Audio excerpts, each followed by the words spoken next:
দেশে এই প্রথম ট্রেনের মধ্যে বসল এটিএম। যাত্রীরা চলতে চলতেও তুলতে পারবেন টাকা। দুরন্ত ট্রেনের মধ্যেই যাত্রীরা এটিএম থেকে টাকা তুলতে পারবেন। ট্রেনের মধ্যে বসেছে এটিএম যন্ত্র। আপাতত পরীক্ষামূলকভাবে এই পরিষেবা চালু করা হয়েছে। এবার ট্রেনের মধ্যেও বসে গেল এটিএম। যাত্রীরা চলন্ত ট্রেনের মধ্যে তুলতে পারবেন টাকা।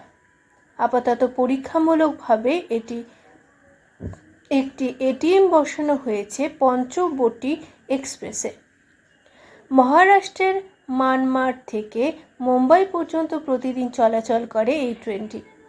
ভারতের কোনো ট্রেনে প্রথমবার এই ধরনের এটিএম বসানো হলো। রেল আধিকারিকদের দাবি, মঙ্গলবার প্রথম পরীক্ষামূলক ব্যবহার সফল হয়েছে। আপাতত পঞ্চবটি এক্সপ্রেসের একটি বাতানুকূল কামরায় এই এটিএমটি বসানো হয়েছে। রেলের আধিকারিকেরা জানিয়েছেন, মঙ্গলবার পরীক্ষামূলক ব্যবহারের সময়ে সেটি মসৃণভাবেই কাজ করেছে।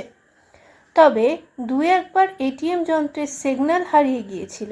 ট্রেনের যাত্রাপথে দুটি নির্দিষ্ট জায়গার মাঝে নেটওয়ার্কের সমস্যা হয়।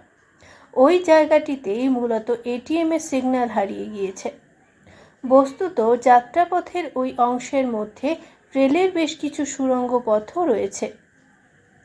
পশ্চিম রেলের ভুসাওয়াল শাখার ডিআরএম ইতি পান্ডে বলেন, পরীক্ষামূলক ব্যবহারে ভালো ফল পাওয়া গিয়েছে।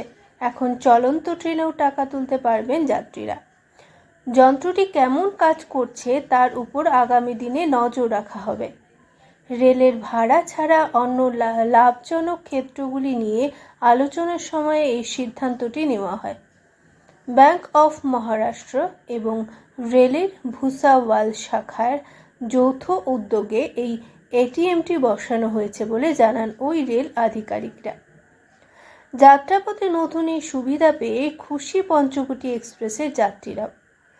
একটি বাতানুকূল কামরায় এটিএমটি বসানো হলেও ট্রেনের অন্য 21টি কামরা থেকেও এই এটিএম পর্যন্ত সহজেই পৌঁছানো যায়। রেলের আধিকারিকেরা জানিয়েছেন, আপাতত পরীক্ষামূলকভাবে একটি ট্রেনেই এই পরিষেবা চালু করা হয়েছে। এই এটিএম পরিষেবা যাত্রীদের মধ্যে জনপ্রিয়তা পেলে অন্য গুরুত্বপূর্ণ ট্রেনেও এই এটিএম পরিষেবা চালু করার বিষয়ে চিন্তাভাবনা করা হবে।